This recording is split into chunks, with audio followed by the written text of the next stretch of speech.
Good morning, everybody. Welcome to the Mortgage Coach Tuesday interview. Every Tuesday, 9 o'clock, we are interviewing amazing mortgage professionals, leaders, anyone that embodies the values of Mortgage Coach, which is turning education into a competitive advantage. And it's all about being an advisor, not competing on price, competing on value and advice. So today we have special guest, Keith Collins. What's up, Keith? Hey guys, how are you? Well, good. Thanks for making time to come in and talk about how to get 25 realtor conversations this week. I'm looking forward to hearing your ideas. Absolutely, man. I'm excited. Thank you for the opportunity. Right on. Well, thanks, bro. And what was your production for 2021? Personal production was a little over 110 million and just shy of 300 families helped. We really tried for the 300 mark, but just shy of 300. Well, I think 297 it's 300, like welcome to the 300. It's not for me. It's not 300. There's no asterisks. It's not very okay. fun. All right. So what's the goal this year? The goal this year is 350 families helped. All right. Is the goal this year. Yeah. And then we did a big one. So we want to do 120 loans in a 3-month run rate. That's the big goal for the team. Right on. I think you should just make the goal 300. 300, but that's okay. 350. All right. 350 is the goal. It's 350. Gotta grow. Healthy things grow, man. Healthy things grow. So yeah. And we've shifted completely to focus on families help from volume. I think that the increasing price range has I think allured a lot of us into a false sense of security associated with volume. And so we're changing all of our focus to families helped rather than volume, because that's, I think, a true measure of growth in this market. Right on. Well, I'm looking forward to unpacking that a little bit more. Yeah. To help with this conversation and make it a mastermind, we've got Todd Bookspan, Mr. Win by Noon. What's up, Todd? Not much. I am super fired up today. This is a big day in my world and happy to get it kicked off with all of you. And of course, it's always great to have our other co-host, none other than Plug and Play SM social media queen, Deborah Byrd. Welcome, Deborah. Good morning. I'm just excited to see Keith with his bright blue shirt and fresh hairdo. He'll give y'all a live later of how he fixed his hair with the blow dryer and the so ridiculous. That's so ridiculous. Oh man. I like it. Looks good. Thank you. I appreciate that.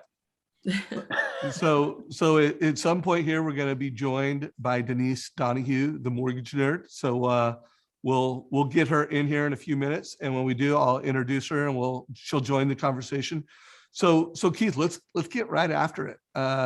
For any loan officer, whether they're brand new or whether they're seasoned, they're tenured, what are some of the best ideas to have 25 real estate conversations? Yeah, for sure. I mean, I'm going to be real, transparent here. I don't make cold calls to realtors, and I hate it. Like, I hate making cold calls to realtors. And I don't think that, and when I'm talking cold, I'm like cold, right? Like there's no other previous existing relationship that we had, whether it's in transaction or referral, something like that. So everything that I'm going to angle from today is not cold calling realtors, because I'm not good at it. I don't think I've ever cold called a top producing realtor and they said, yeah, I'll have coffee with you today. Like, it just doesn't work like that.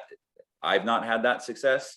So what I want to do is come at more from an angle of, like, how do we build value in such a way that when we do call them, they know who we are without actually having to call them, right? I think Bill Hart talks about a lot of time, be the flower, not the bee. And I think that's so important when we're trying to reach out to realtors.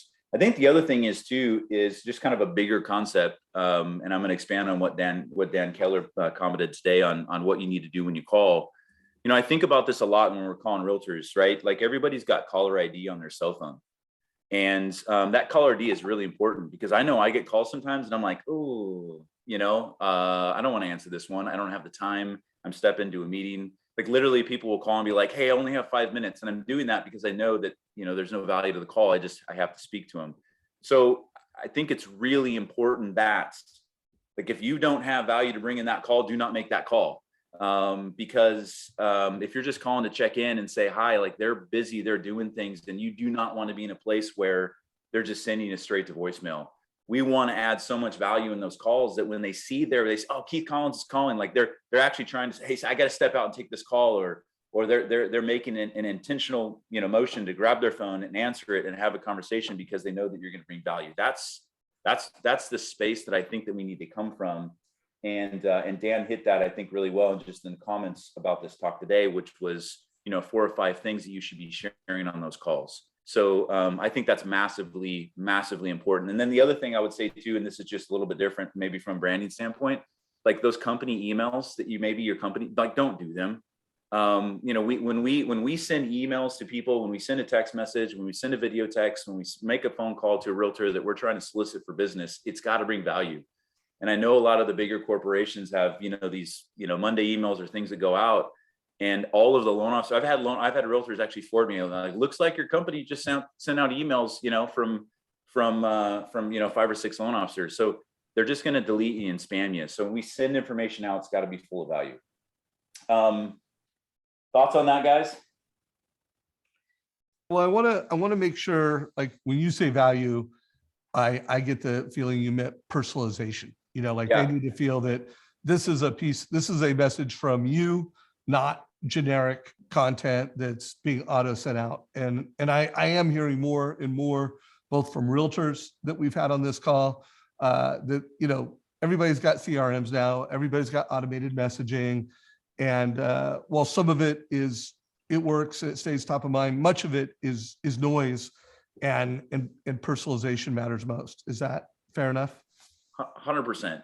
It's gotta be unique. I think the smarter agents know when it's just a bulk email, and a bulk email is not adding value. And then the second that they spam you, like, your future emails that may be of value and something extremely important are just not going to be messaged, or not going to be received. So, and real quick, before we go on that, Deborah, anything you want to add from a best practice standpoint when it comes to scaling content?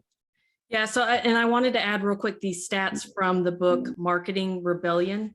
And it talks just about this and how there's a big marketing shift and crisis going on with automation. And I think Keith nailed it. There's so much, even with your CRM, that may have been best practices that you put together 3 years ago, and you just don't know now, like, what's going to your clients and how often. So these are some pretty cool stats. It says 13% of marketing messages businesses think are unsolicited, but 85% of the messages consumers feel are spam. And then another one is 81% of marketing messages businesses think are useful and relevant. So 81% the business thinks. Consumers say 84% of those messages are not useful. So it's really interesting to think about perception and what we think and assume, because we don't always ask the questions of what they value based off what consumers are feeling. So I thought these stats were pretty alarming, and is exactly why you should do an audit on how many times are you sending out mass emails, whether you are doing it, your company, your CRM. You need to do an audit. 100%. Yeah. Like, and guys, everybody knows to change their clocks, right? Like, I don't, I'm being, it sounds terrible, right? But like, they don't need that, right? They don't need recipes and things. Like, it's not a thing. So I think we've gone over that. So for me, in terms of calls, before we jump into like what I'm saying, it's more so like who I'm calling and how am I going to call some people. And so, for me, there's 2 ways that I'm getting new business from realtors right now. And I just relocated out to Tennessee. I'm really excited. This is kind of a stat. So I'm doing this right now. Like, I'm trying to grow a business of new relationships in a market that I moved to, in which I have no contacts. Right. And so last month we helped 30 families, and 9 of them were Tennessee transactions. And I moved in June. So I'm really excited. I've got 17 realtors now that are sending me business, and not one of them I cold called. And I don't have a presence here. And so these are and I kind of teased with that is I landed in a team that they did 70 buyer transactions last year. And it was all through social media. And so I think that, this is where I'm generating the most of my interest in terms of making phone calls. Is I go into social all the time, and you have to have targets, right? We got to start with targets. And I think you can see them on my wall, the big old 3M sticky pads. You can't see it over here, but I've got agent targets. I've got relationships to focus on. Then I've got a list of who I've added this quarter. So it's very intentional in the agents that I'm adding and who I'm going after. But what I've noticed is I'm going after these agents from a social media standpoint. Real quick, Keith, Yeah. how many targets do you have in Nashville? So right now I have 50 targets, but I did pull a list. So I am doing a branding campaign as well on Instagram and social media and Facebook. So I pulled a list of all of the agents at the 5 major brokerages in the 2 counties that I'm targeting. And so anytime I'm doing my video updates, market updates, brand updates, product updates, they're getting that. They're getting that information in a targeted campaign and a remarketing campaign. Okay, so 50 real estate agent targets that you have thoughtfully identified, both from a geographic standpoint, from a production, what was their Production standpoint. I want to work with these people. and what type of production parameters are you putting in there for the 50 targets? Minimum 10 buyer possibilities, 10 buyer closings in a year. That's a great agent. If you can send me 10 buyer transactions in a year, it's a great agent. You understand the business. You understand how to refer. You're running a business, and I can probably add value to that business. That doesn't mean I won't not targeting bigger people. So I have, I think you got these whales, right? These big relationships. I think maybe you land one of those a year or something like that, right? But they take a long time. So you've always got to be cultivating the top big ones. You've got to be cultivating kind of the meat, and that's where the majority of the relationships I think should be. And then there's always going to be the low-hanging fruit that just kind of comes in through transactions and things like that. Cool. Todd, hey, before you go on, Todd, anything you want to say or ask at this point? Well, absolutely. There's so many places. Someone just kind of rewinding just a hair. Someone was asking about the best way to stop company emails. It's just to log into your CRM and ask your company to not send them. And what I would say on that is just, you can take the content, if it's market-driven content, and just customize it yourself. Throw a video on it of you saying the market update versus what the email sends out, right? I remember when I was new in the business and I added someone to this automated company email thing I bought, and they're like, oh, awesome. Now I get this from 8 loan officers. And so all I did was switch it up, where I literally typed in my own, did a video, and I typed in my own, kind of update with that, the same information I was paying for with the service. And then all of a sudden it was unique and people actually watched it. And so my real question then would shift towards the marketing stuff that you're doing, Keith. So when you're doing social media videos, what's the content and how often are you putting those out? Yeah, so I'm always running a campaign to those targeted audiences, always. And sometimes there's multiple campaigns going on at one time. And I have a weekly call with my branding guy that runs that stuff. So I can't tell you exactly what videos are going out right now, but I'm uploading 4 videos a week. And then he's actually just kind of going in and grabbing the videos that he thinks are most impactful and sending them out. And then we just have a budget for that brand for that. In terms of, I've got an email folder, and then I have a list over here on what videos I need to shoot. Anytime I'm having a client conversation, they ask me a question, I'm like, that's a great question. My heart has always been education. And everybody's kind of got their angle. And so I'm just trying to educate people on how to finance real estate smart. And so anytime I get a question from a customer or a realtor, I'm like, good, that was a good one. Answer, address, and then I write down a note or I send myself an email and add it to my video folder. And that's a video. If someone's asking that question, someone else is probably asking that question. And so I just want to be known as the person that helps people think about things that maybe they wouldn't have thought about before. I think that's my job. And so that's kind of the targeting on those videos. From a social media standpoint, though, where I was going with that is, I think this is really interesting. And I kind of noticed this before, but it's been even more evident. And I don't know if it's necessarily just a Tennessee thing, but I think not. Is there's a lot of different sources. MMI is one of them, where you can look up a realtor and you can look up the loan officer that they're working with, and you can look up a loan officer and see what realtors they work with. So for the most part, when I'm doing these like these top 50. It is a very in-depth, I've got a little pro forma on the agent, right? I know what their volume is. I know the loan officer they're typically sending the business with. I'm doing social media audits to try to figure out what they're interested in. I'm creating commonality. I'm taking notes on what I'm sending to them. And then I'm following up from there as we do it. But what I'm looking at on social, and I think this is a good message for everybody, is we don't have to be great at social media, but we do need to be good at expressing genuine interest in other people on social. And that's not hard. It's not hard to express genuine interest in another person. And we can do that through comments, through likes, through shares, and through direct messages. And as I'm going and I'm looking, and this is where it's all coming from, is I'm going and I'm looking at these big agents. I know who their loan officer is, and their loan officers are absolutely dead to them on social media. There's no engagement. I can't see maybe direct messaging, but there's no commenting, there's no likes, there's no shares. And so that for me has been my big in lately, is I'm just expressing genuine interest in these agents. And the one that I landed and that they did 70 transactions with, we had a joke about it. He was like, man, I was wondering when you were going to reach out to me, because he was like, after a while, and I think anybody that's on social, if you get somebody that starts engaging a lot, you kind of notice it. You see some of the comments like, oh, that's a new person. And sometimes we do like some reverse research. Like, is this a realtor that's starting to follow me? And he had kind of done the same thing. And so it was about a 3-month process of me just engaging, commenting, liking, sharing, not in a weird way, but like they share a house. Oh, dude, that kitchen's amazing. Would love a kitchen like that. Just simple stuff. And then finally I had an opportunity. I sent him a direct message and asked for coffee, and they 100% did it. And he made a joke about it. He's like, I was wondering when you were going to call me, because I knew you're a loan officer, and I get 15 phone calls a day from loan officers. I was waiting for you to call. And so I think, there's a lot of people right now, like, I'm not good at social. And that's okay. That's okay. Just, express yourself in a way that's cool, but express a genuine interest in others. I think is an amazing way to start that call. In escrow, we all know that, like we just need to do a good job in escrow and then follow up with people afterwards. I think one of the best ways, and I just did this last month from an after escrow transaction, is give them a review. Give the listing agent, a review at the close of escrow, whether it be Zillow or Google Places or Yelp. That's so easy, and they're going to send it. And then follow it up, right? So I try to play to my strengths. I do a pretty good job with reviews. I do a good job with Google Places and Yelp. And I find a lot of agents don't have Google Places. Google Places is a free service to add, to establish. It's really easy to get reviews from.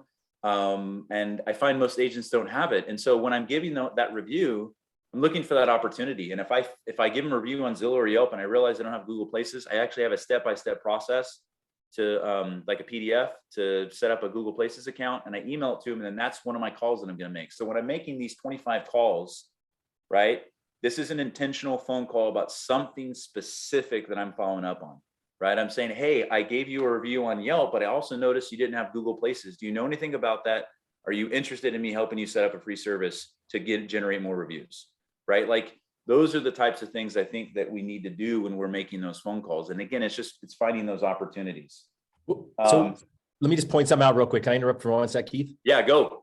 All right. So Keith found a guy doing 70 transactions a year who said, I get 15 calls from a loan officer a day, and I've been waiting for your call, right? So if you don't go back and rewatch that part of how he's interacting with people on Facebook and Instagram, commenting, sharing, and direct messaging, like, that is the secret sauce right there. That should be one of your top takeaways from today. 100%. I also want to add to that, the worst thing you can do with social is post and ghost. It's a symbiotic relationship. And if you want something out of it, then you need to do more than just putting up a post and then exiting. So to Keith's point, that is exactly why on our influencer package, and it's probably why it's the most popular, is we will literally go in as you leverage our team, and we wish all your friends happy birthdays. We're liking and commenting on 10 posts every single day. And it's a formula. You want to engage a little bit before you make a post, again, in a genuine way, because you care. Okay. Then make your post and also have some engagement afterwards. And that interaction is why you see certain people on your stories. Those of you who have like a lot of friends and you wonder why certain people show up over others, it's because those are the people that you're constantly interacting with. So you can separate your friends and you can put them in categories, which is what we do. We put people in, like, for your 50 list, Keith, it would be like prospects A, B, C. Yep. So we can be very intentional on who you're giving your time to and showing them love. And guys, it's like, if you're not showing them love on social, even if you're sending them an email or a text or doing your Tuesday update calls, it's like they want that public acknowledgement that you're supporting them, because it's really hard to get likes and comments now. People are scared to death they're going to get phantom ads. So not a lot of people are liking and commenting anymore. That behavioral trait has decreased. So be the lender that does show the love consistently. 10 likes, 10 comments, 10 shares, 10 direct messages, and get out. Every day. Right? Like, that's every day. Just go in and do that. And then as you continue to do that, you're going to see more and more of these people that you're engaging with, and that data that you want, it's just going to be fed to you, because Facebook wants to send you stuff that you want to see and you're engaging with. It's awesome. And then when you see something really cool, like, there's 5 or 6 people I'm following that they do books, right? So this is a really good book. Dan Keller posted this, Uncommon Leadership. I really like it. I've got a little personal note in here, and they're going out today, and they're going out to agents that I'm targeting that I saw as I did kind of my Facebook stock, if you will, right? They like books, and that was a good book that I read. So, these things that we do, you read a book, plus it. How do you do that? Okay, so do a post on social media about what you learned from this book. I once had an agent tell me they wanted to meet with me because they needed somebody that had this type of leadership, and I posted a book. He sent me a direct message. He's like, "Can we get coffee? I need more of this in my life," right? And so it's easy. You just need to add value. So what do we But got what here? Keith just said right there is talk about uniquely seeing somebody. You took the time to Facebook stalk an agent to find out what they're interested in, and you're being that intentional to then get a book that you like and have written a note in to send to them. I mean, talk about feeling significant, seen, special. You think you're going to get a meeting? Yeah. 100%. There's another thing that I would absolutely use, and then I'll get into like what we should say. Bill Hart did this. I think it might be a Building Champions thing too, but it's called Road to Referrals. And so if you're sitting there like, how do I do this? Well, social media is a great way to do it in terms of creating that connection. In escrow, the process in escrow is great. How you manage that escrow, how you close, what you do afterwards is amazing. It's one of the best ways to get appointments with new realtors. And then the other thing is what's called Road to Referrals. And basically the idea behind it is you grab like 10 or 15 agents, you pre-plan this, right? So when you're ever doing these marketing campaigns that require multiple touches, you got to do it ahead of time. You've got to pre-plan it. If it requires books, you need the books ahead of time. If there's a document that you're going to send, you got to get all that ahead of time. So that, because this business is reactionary, we get busy, we forget about it. But the idea is it's 7 touches over 7 weeks for a certain period of, for a certain amount of people. And I think it's 12 or 15. And so if I'm, it's easier for me from a social media standpoint, but let's say that's not your flavor. That kind of idea I think is great, where you're sending a value added item every single week for 7 weeks. And the idea behind it is that on that 8th week, they're reaching out to you like, okay, I want to meet, right? And so I think that's an awesome way to generate kind of that initial relationship, so that when you do call, if you do, they're going to be receptive to it. That can be a book, it'd be an industry article, it can be a handwritten note, it can be a video message, it can be something of personal, something personal that, through your Facebook search, you realize, they're a pilot, and maybe it's a cool little propeller or something that you're sending to them. But these little touches that stand out, so that when you call, they're receptive to that call. They know who you are. It's not a cold call. We're trying to warm them up before we give them a phone call. And then I see Denise jumping on here, but this is, and I'll jump in with this. So we've got our list. We've established a list. What are some ideas of what we're going to do, what we're going to say? Dan hit this in the Facebook group. We got to add value, right? So invite them to an event that you're doing. Maybe it's a mastermind that you've got going on. I think HomeBot. You're not using HomeBot. HomeBot is an amazing tool to use with your previous customers. My open rates on HomeBot are through the roof. I have like a 70% open rate on the emails that are sent out to my previous clients on HomeBot. And you can partner with agents on that. And I find a lot of agents still don't know about it. HomeBot. So HomeBot's a great thing. Strategy calls, Fed updates. So this is the interesting thing, and I see this a lot. We get a Federal Reserve update, we get an interest rate update, we get a loan program update, like rates of loan limits have increased. A great opportunity to call, but we got to have a strategy in that call, because every other lender is sending information out. How does this impact you? And here's a strategy to overcome this potential concern that you see based on this industry data, right?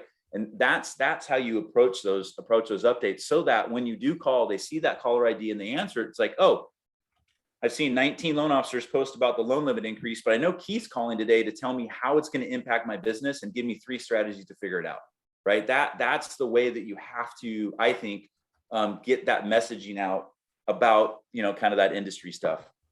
And then I'm going to say one more thing. I think it's really important to have a niche. I find new loan officers like go for the throat with new agents. And we got to understand, like, agents that are doing good business, they have a lending relationship already. And we're hoping that they're loyal to that lending relationship. Like, it always concerns me when I call up an agent and all of a sudden they're ready to jump ship. It's like, either you've had a series of bad transactions, or you're not somebody that's extremely loyal, just looking for the next best thing. So what I try to do is find a niche, something that I'm really good at, whether it be VA transactions or jumbo transactions or renovation loans, whatever it is. Find that niche and then just try to go for that with those agents, because it's very easy. Like if you're the VA home loan expert and you're always calling with VA updates, it's really easy, I think, for the agent mentally to carve out that VA transaction, be like, you know what, I've got my agent partner, my loan officer over here. I love Joe. He's amazing. He's been loyal. He's been great. But Keith is so good at VA, and it doesn't come across my desk very often. And when it does, I'm always worried about it. So I'm just going to send my VA to Keith, right? And then when you do really well with the tough stuff, you're going to win the other stuff, right? So I think it's super important to find that niche. So for me, like in Tennessee, it's California relocations. I don't think so my niche when I'm calling new Tennessee agents is I don't think that there's a loan officer in Middle Tennessee better positioned to help your California relocations, because I'm an 18-year veteran, as hungry as a rookie, and I just relocated from California. So your loan officer can't empathize with your clients. That's my basic messaging with these Tennessee agents. Just send me California relos. That's it. And then we can win everything else. Dude, that is some gold from Keith right there. I just went off. Awesome. That was awesome. Hey, Keith, actually, I'm going to bring Denise in, but I do want you to be thinking about where and when you're using a total cost analysis as part of the real estate, value proposition. And maybe it's not the value proposition, it's part of your borrower conversation, it's the value prop. But Denise, welcome to the community. Thanks for making time. Yeah, no problem. Glad to be here. Cool. So Denise, we're talking about how to get 25 conversations with real estate agents.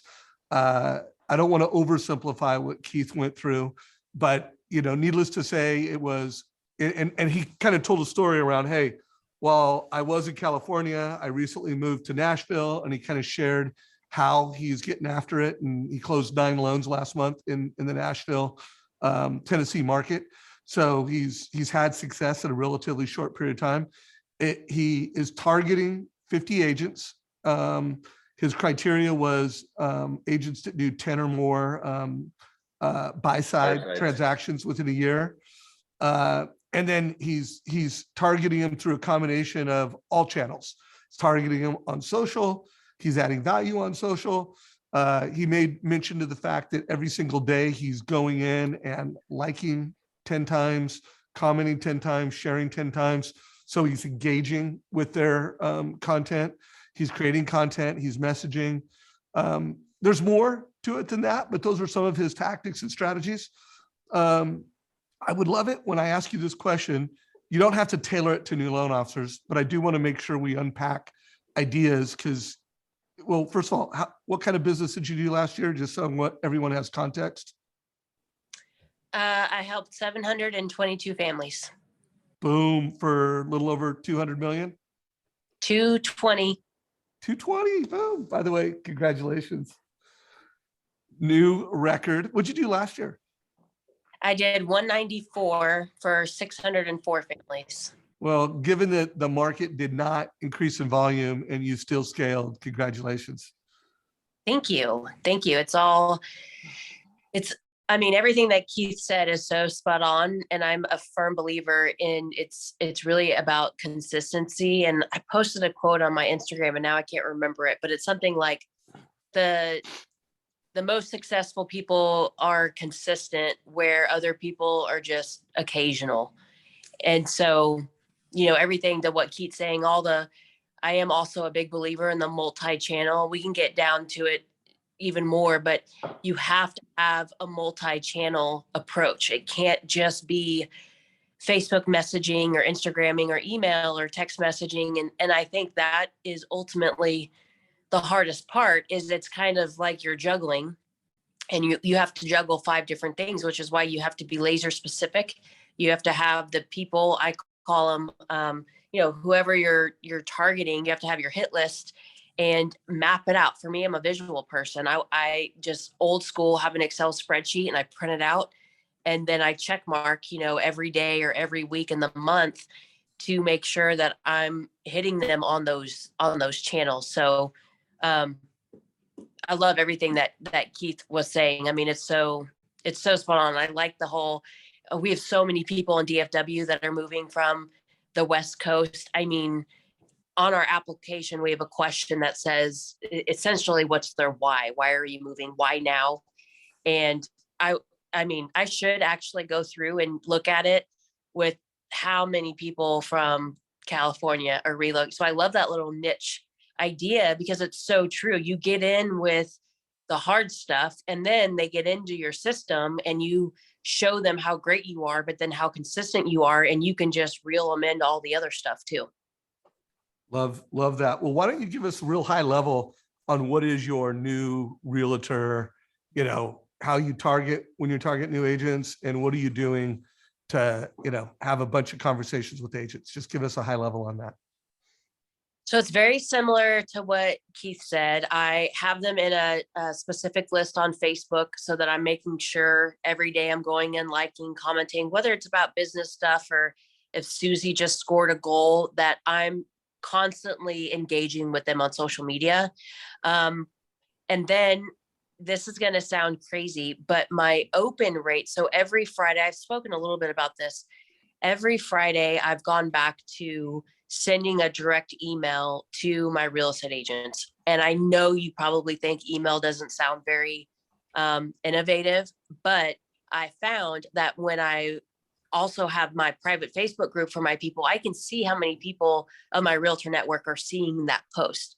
And when social media is busy, especially on the weekends, when, there's playoff football, there's a lot of notifications. An agent might miss that I just posted something in the group. So in about the early October timeframe, I wanted to get in front of those agents more. And I went back to the old school way of sending an email out every Friday. But this email is gold. It is not, to Keith's point, it's not just, hey, the loan limit's increased. It's strategy behind it. So every single month, no matter what, I am sharing a TCA strategy, whether it's, move up, move down, what to do with the equity. It doesn't matter what it is, but it's positioned in a way where it's content for them to be able to post on their social media. So sometimes it's just the generic chart, like the short-term chart or the net worth chart directly from Mortgage Coach, or I send it to my marketing team, which we all know is Deborah Byrd, and I say, hey, make this look social media cute. And that's what I'm going to put in my email. And so the engagement that I have received from agents who I don't even, honestly, some of these people who are responding, I don't know who they are.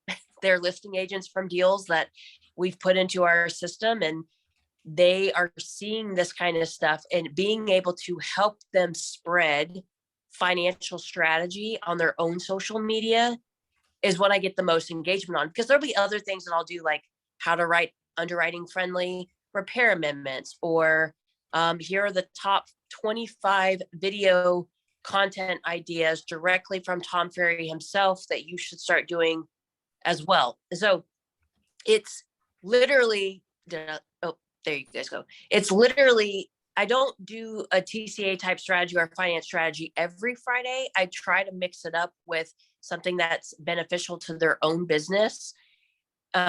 But those Friday emails, I've gotten more than my private Facebook group now commenting. I still do that because you have to have a multi-channel approach. I still go in and comment and like, I still do all that kind of stuff.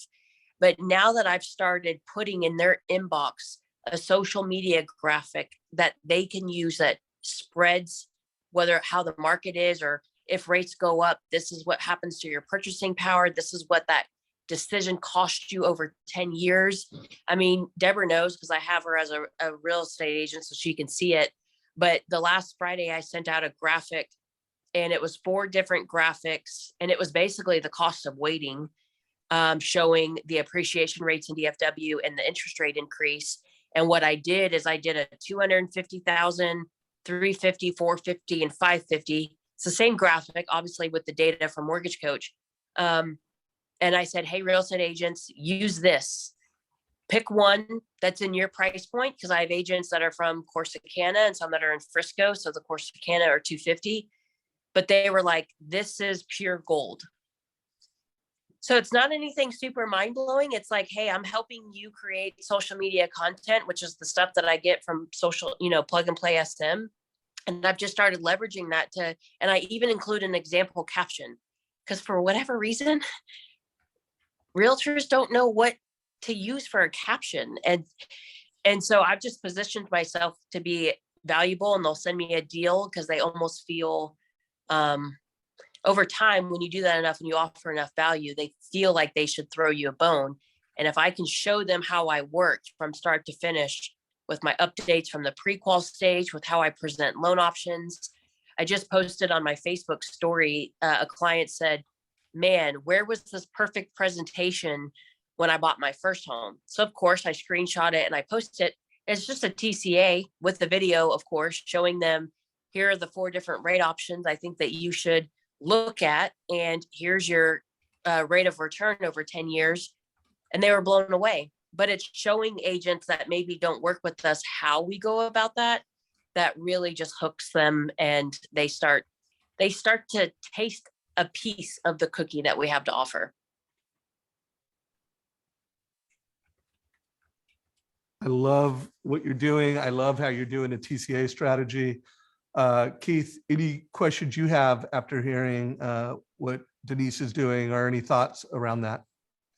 I love the Friday email. I think it's interesting is maybe I'd be interested in Denise, like, we get all these ideas, we go to these events and you get all these ideas and it's so much to implement. We've got to pick like 1 or 2 or 3 things. And I, that's a problem I think with all these mortgage coach calls every Tuesday and Friday. I mean, it could become analysis paralysis because it's just idea after idea after idea. And, so you're out there closing 700 plus transactions a year, which is immense. Like, what do you think of the top 3 things that you do that generates new agent opportunities? Well, I would say I have a defined, what's more interesting is that 40% of my business comes from past clients and repeat clients. And that's a number that I really try to grow every year. So I think I would ask myself, do I have a defined process for my clients at the pre-qual stage and at the under contract stage and at the funded stage?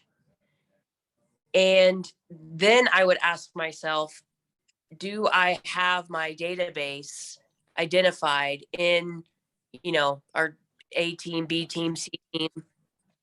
And for years, I got overwhelmed with that. I was always good about having a database and marketing to the database, but it was just kind of like everybody gets everything. And then because I couldn't figure out how do I rank somebody higher than the other? Like, is it because I like them better? Is it because their loan amount was bigger?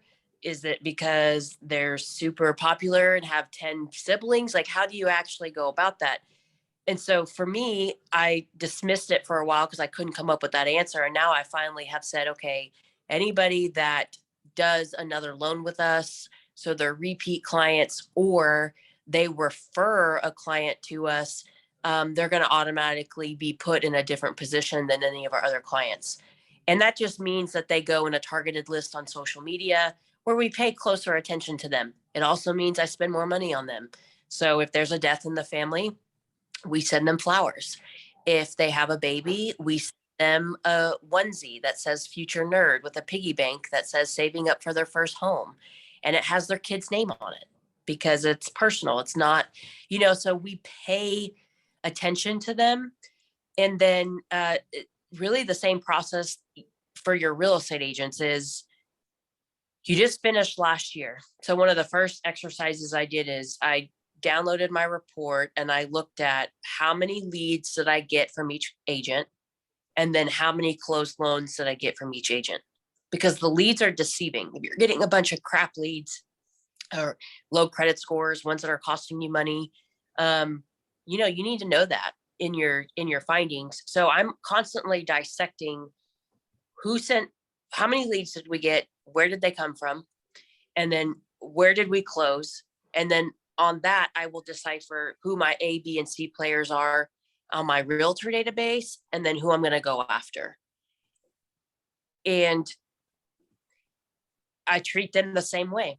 I put them in a targeted list. Everybody, every meeting that we have with the team, we know these are our top people. So if there's a phone call, or if there's a text message on the weekend, or if they have a death in the family, we are showing them that we're paying attention, because in today's day and age, it is so damn noisy. And so all people want is for you to put your phone down and pay attention to them. If you go to lunch with someone and you're on the phone the whole time, it's so annoying. Like, it's funny because I met with one of my realtors and I asked them, what is important to you? For them, it's really important that their loan officer goes to a closing table. And I freaking hate going to closings. It's such a waste of time. She's in my top 5. But I'm like, dude, drive time. And then you have to tack on at least 10 minutes because I'm going to get lost, because it's impossible to find these title companies sometimes. And then it's like, oh, sorry, we changed the closing time and we didn't think to tell you. So although you drove 30 minutes to get here, the closing's not for another 2 hours. So freaking annoying. But that's important to her.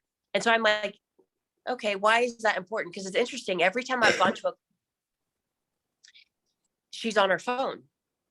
So it's like, it's so important for you to be at the closing table because you say that's the cherry on top.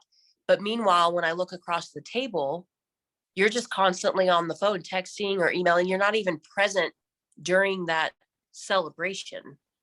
And so it's really drilling down on, that's why you have to meet with your top people, is you have to, I survey them and I send them an annual performance review. How are we performing? What do we need to do better for you?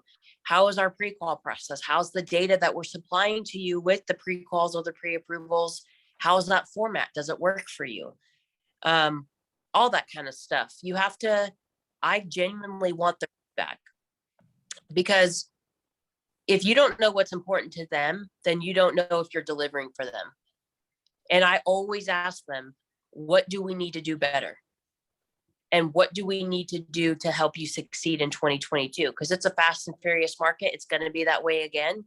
So what do we need to do? And I want to share that with them from the lending side, as well as here from the real estate side.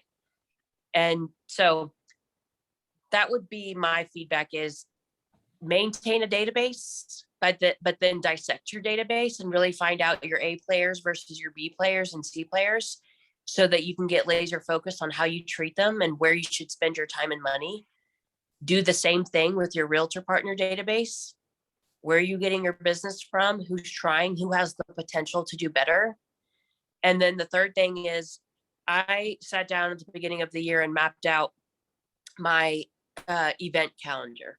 So there are certain things that I do for my top real estate agents that I close 12 or more deals with. They get private invites to masterminds, to round tables. And then I will do a free-for-all happy hour. I'm not the happy hour chick, but I had a coach, Bill Hart, told me that I need to be more fun and less nerdy at times and not be so business. And so I try to do fun things like happy hours or pedicure parties.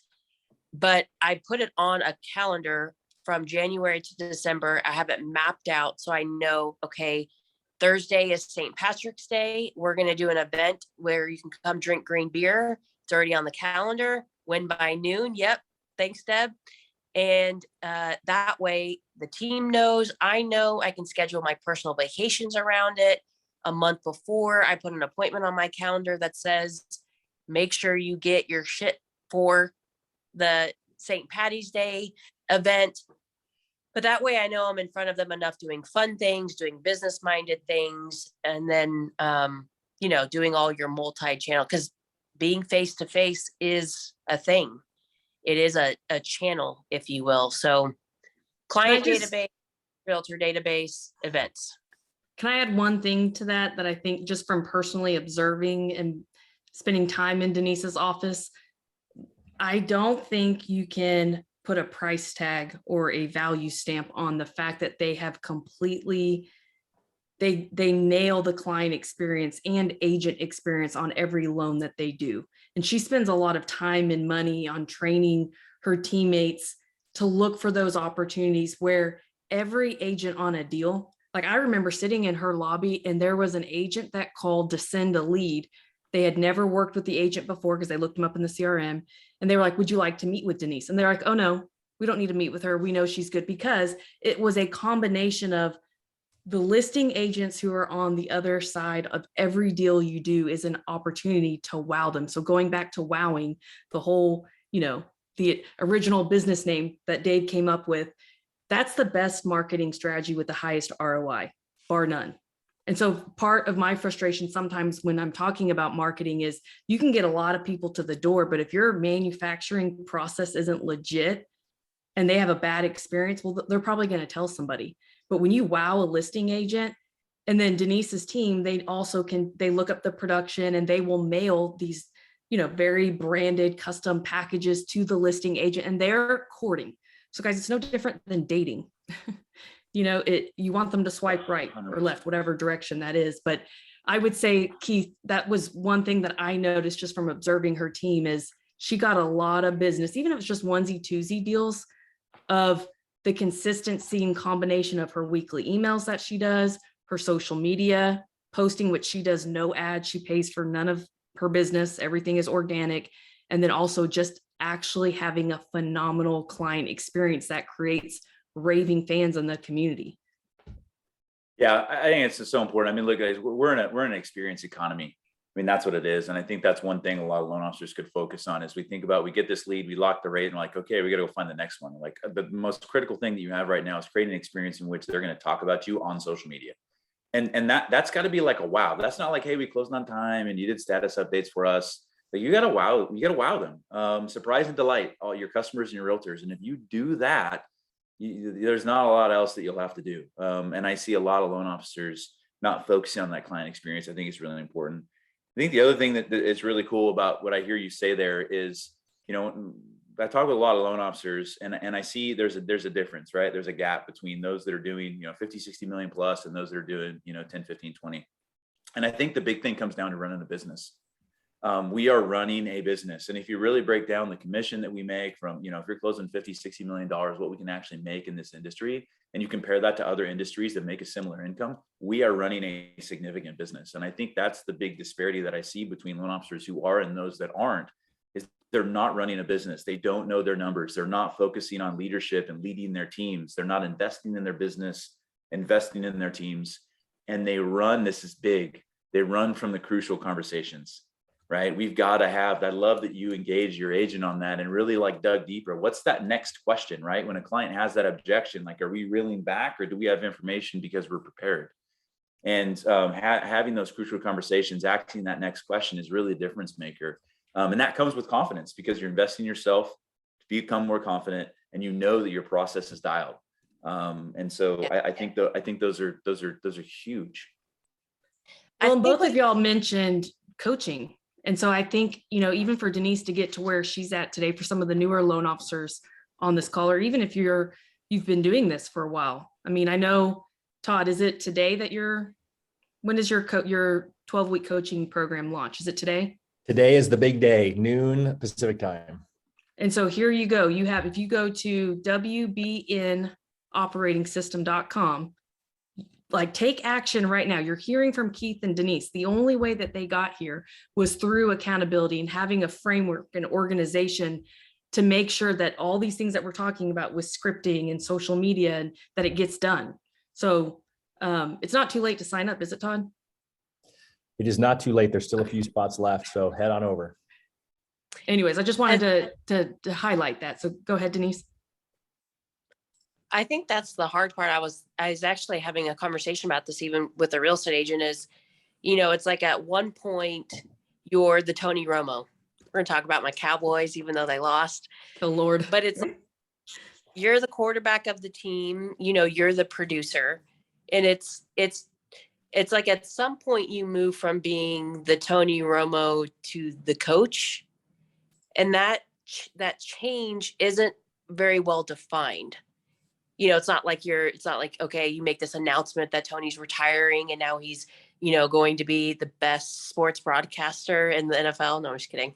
So because that line is kind of fuzzy, it's like, it's hard to decipher between when you move into that role. And then, you actually also move from being the coach to the owner. And so having a coach like Todd's program that he has will really help you, because you're in it, you're in the business, you're in the grind. And so it's tough to figure out, okay, when am I transitioning? And then what pieces on the manufacturing line and people that you have working with you move into, those next roles. So I think that's the hardest thing when you're going from like that 7 to 10 million, the 10 to 20, the 20 to the 40 to the 50, and then it's like 60 and 80 and above. You're not the quarterback of the team anymore. You're not, you're the owner. So how are you sending plays to the team? How is it that if somebody applies online, the person on the front end of my manufacturing process knows to send me an email, and my marketing admin, hey, this is our first lead from this real estate agent. Well, we want to congratulate them on that. They could have worked their tails off to get that lead. We want to notice them. And so we send them something in the mail. It's not anything expensive, but we send them instant gratification where they get a personal email from me saying, thank you so much. And then they get something in the mail, and it just makes them feel like we're paying attention, that they're not just a number, because nobody wants to just be a number. But you have to have the plays in sync so much that the person at the very front knows how important it is, that this is our strategy for when we acquire new relationships, and then what happens when they go under contract and what happens when they close. So that's how dialed in it has to be, but that's how good you have to be at calling the plays.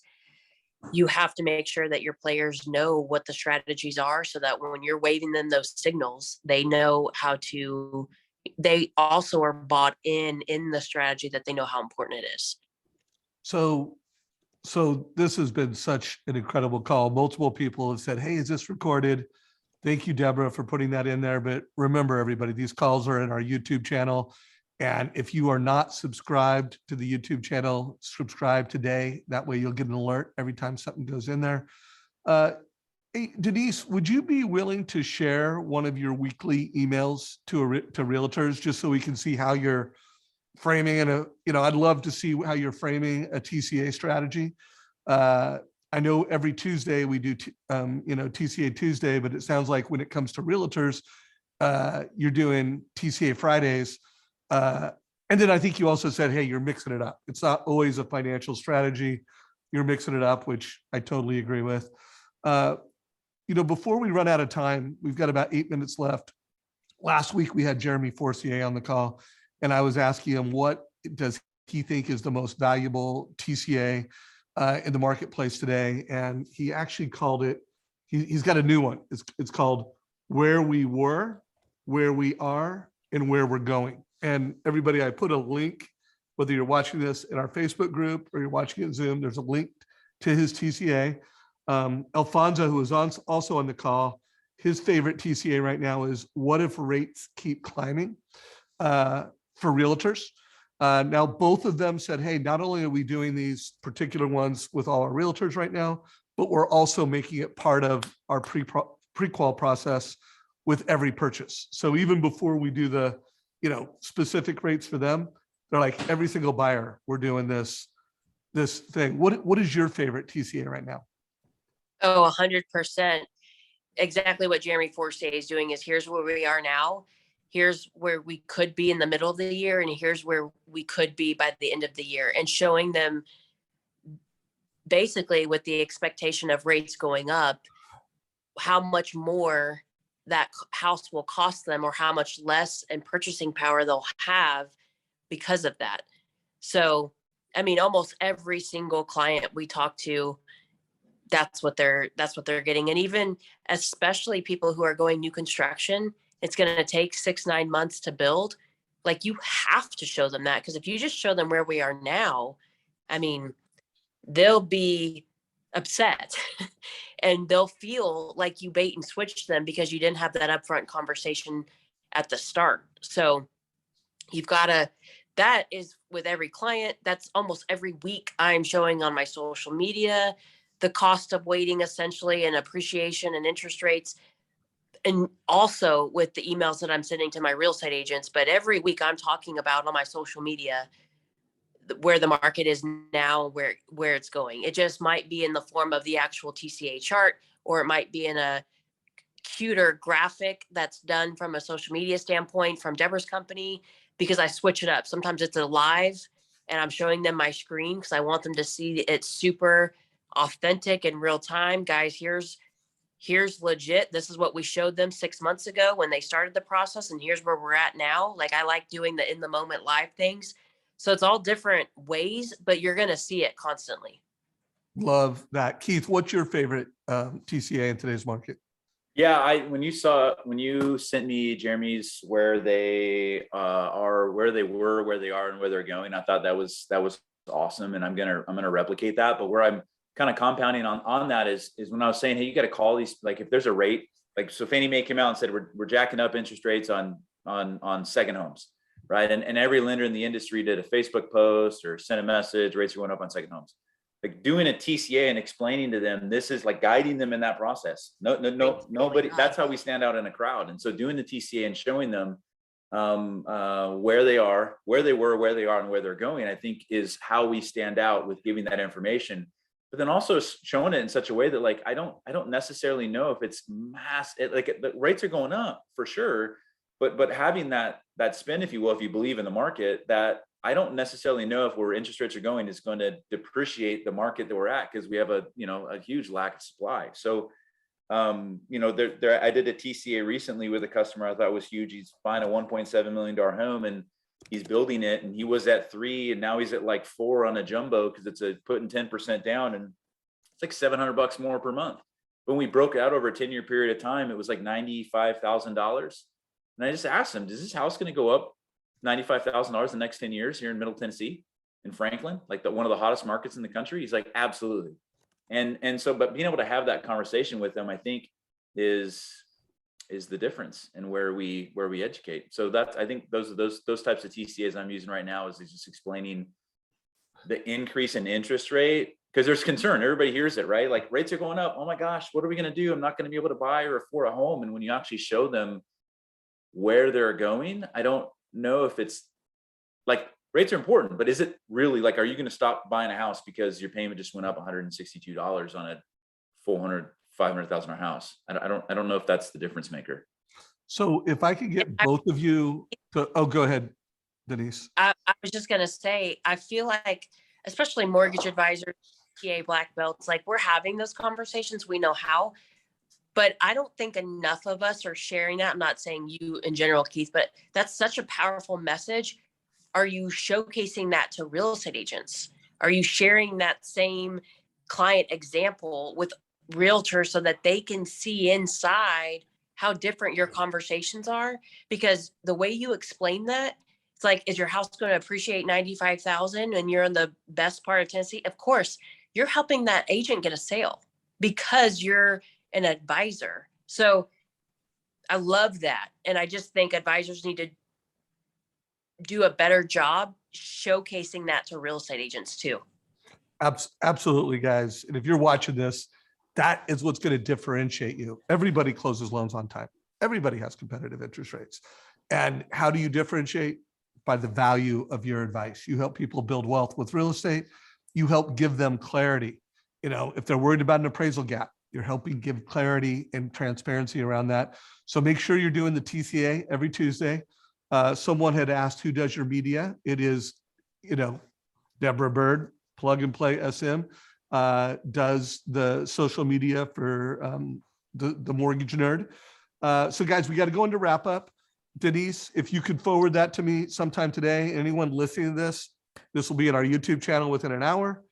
We'll put a link down below to some of these TCAs. I want to remind you guys, every Wednesday at 11, we do strategy training. And this cost of waiting is a standard strategy that we teach on Wednesdays at 11. Also, every Thursday at 9, we do Q&A training. So we do group coaching here at Mortgage Coach. So if you don't know how to do any of this, come to our Friday class at 11 Pacific or our Thursday class at 9 Pacific, and we'll train you up on it. Todd, Mr. Win by Noon, take us home. Holy smokes, what an incredible hour you guys have all got to experience. There's no doubt if you don't take the time and rewind this and listen to both everything that Keith said and Denise said about how they are growing their business with realtors, you're missing out, right? So that's action plan number one. I've got about 5 pages of notes. I'm certainly going to be meeting with my team and getting everything going. And then if you're struggling with your social media, you already heard it, right? The Mortgage Nerd and Win by Noon and the Modern Mortgage Summit are all powered by none other than Plug and Play SM. So definitely check them out. And then as Deborah mentioned, there's a couple of spots left in the group coaching program that takes off this afternoon, and would love to have you there. Just go check it out. WBN for Win by Noon, operating-system.com. And as always, it's your time, right? You just wasted, no, sorry, that was the wrong word. You just invested an hour of your time, and it's wasted if you don't actually take action. So all about what you do now to make sure that you grow going here and growing forward in 2022. Deborah, any closing thoughts? I'm going to put a graphic in the Mortgage Coach group of kind of a sample of what Jeremy shared with us on his TCA. Guys, today is TCA Tuesday, where you go live and you story tell using the TCA, showcasing the problems you solve. And this is a major problem right now. So I will put that graphic in the Mortgage Coach community and use that.